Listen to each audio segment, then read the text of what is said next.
In the 7th week of the lockdown, the United Kingdom has now recorded Europe's highest number of deaths linked to coronavirus. We have overtaken Italy. That was the first country in the world to instigate a national lockdown to control the pandemic. Dominic Raab, the first Secretary of State, said the latest figures portrayed a massive tragedy, but he warned against making comparisons with other countries until much more information was available on all causes of death. Now, today's figures show there were 693 deaths linked to the virus recorded in a 24-hour period in the UK. That's in hospitals, care homes and in the community. That brings the total number of deaths formally linked to the virus to 29,427, which is second only to the USA worldwide.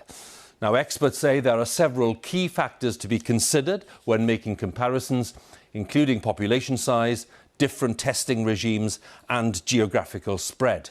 As our science editor, David Shuckman, explains now. Every so often there are grim national milestones, this time as the UK's death toll rises above that of Italy, making it second only to the United States, and with every figure a story of loss and grief. The virus never loses the power to shock, killing 3 members of one family within days of each other. First, Keith Dunnington, a nurse from South Shields, then a week later his father Morris and his mother Lillian, leaving the family stunned. I'm still in disbelief a little bit. Keith's children are absolutely devastated, and then to lose their nanny and granddad, they're really devastated. My children are both absolutely heartbroken. At today's government briefing, the latest graph shows how the death tolls are rising in different countries. The official numbers confirm that Italy has lost 29,315 people and the UK now slightly more at 29,427. If it does turn out that we are the country that's hardest hit in Europe, what's your reaction to that? There are different ways of counting deaths. As we know, we've had that debate in this country. We now publish data that includes all deaths in all settings. Not all countries do that, so I'm not sure that the international comparison works unless you reliably know that all countries are measuring in the same way. And it also depends on how good, frankly, countries are in gathering their statistics. And our own Office of National Statistics is widely acknowledged to be a world leader. There are important differences between the two countries. The UK has more people than Italy, and London is far bigger than any Italian city. On the other hand, the population of Italy is older and more generations live together, which increases the risk to grandparents. It's a complicated picture that's still evolving. Everybody knows that making international comparisons in such statistics can be difficult, and it may be that will take some time to sort out, and this isn't over yet. But all this raises questions about the UK's handling of the outbreak. The NHS has avoided being overwhelmed, a real success, unlike in northern Italy. But it emerged today that fewer than 300 people were put into quarantine earlier this year, at a time when 18 million arrived without any kind of screening. And testing for the virus got off to a slower start than in other countries, and that's now been officially acknowledged.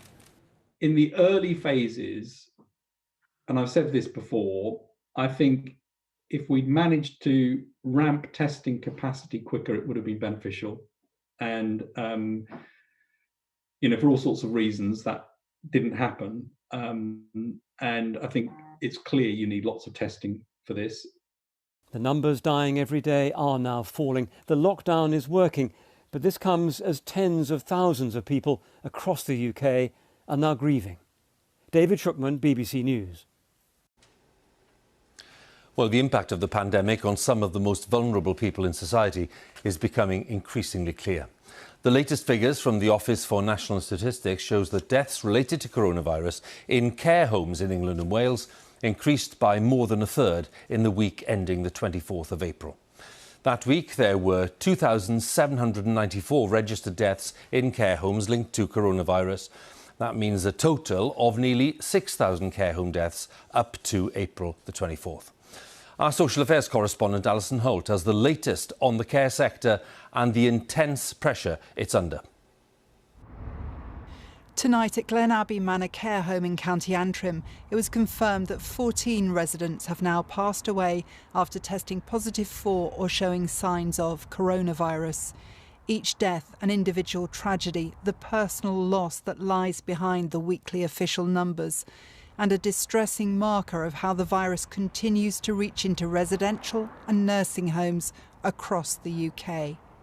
We got to the care home and my youngest sister was there at that time and she was looking through the window and it was like surreal. At a Liverpool care home, Joe Brown only managed to see his mother Bertha from outside after she tested positive for COVID-19. She died a few days later. He doesn't understand why the virus wasn't mentioned on her death certificate, but those are questions for another day. There was my mum, not 3 metres away behind the glass. And the care workers again were trying to get her to look at the window to see us, you know. And at one point she lifted her hand a few inches, but I couldn't do anything. And I like to think I've been quite a strong person myself all my life. Felt totally helpless. More than a third of deaths in care homes in England, Scotland and Wales were registered as linked to COVID-19 in the week up to April the 24th.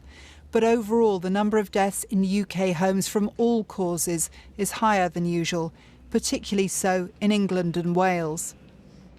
Almost 4 times more deaths than we would expect to see at this time of year were registered in that last week. It's about 280% more deaths registered in care homes above that 5-year average, and that number is going up. And 35% of those mentioned COVID on the death certificates. Once again, these official figures paint a distressing picture of the impact that coronavirus is having on care homes. I understand within days the government will set out a plan of intensive support for care homes in particular, including additional backup from councils and health services. With care providers still having trouble with protective equipment and testing, many see more support as overdue but vital. We need more help from the government on testing, on PPE and financial support. And I think we need more help so we can reduce the deaths in care homes going forward. We need to be at the centre, not on the periphery. For weeks, care staff have said they felt largely on their own as they tried to protect residents. The test of more coordinated support will be whether that changes. Alison Holt, BBC News. With me in the studio is our health editor, Hugh Pym. Hugh, can we talk a little more about this rather thorny issue of making comparisons between the UK and other countries? What is your reading of the differences here? Well, Hugh, it's certainly a sombre moment with a death toll nearly at 30,000 and ahead of other European countries. But of course, there are these caveats. London is 3 times bigger than Italy's biggest city, and like New York, is an environment where the virus might spread quickly. The UK's got a bigger population than Italy, and of course there are some issues around international comparisons. And the point's often made, the NHS has coped remarkably well in the circumstances. It hasn't been overwhelmed despite predictions. But one chart stood out. It's the one showing Italy 15 days ahead of the UK in this epidemic. Italy was one of the first countries to be hit hard, and yet the UK now has a higher death toll. And it comes on a day with more scrutiny of the government by MPs, at the Health Select Committee with officials, and then in the Commons health questions with health ministers. Questions being asked respectfully. I think MPs from all parties know the government's had a very, very difficult job here in unprecedented circumstances, but questions being asked about, was the lockdown imposed too late? Shouldn't testing have started a lot sooner? We heard from Sir Patrick Vallance, the Chief Scientific Advisor there, that he thinks it could have been developed more rapidly and not stalled for a month or so as it was. So I think these questions can only continue from here. Hugh, thanks very much again. Hugh Pym, our health editor.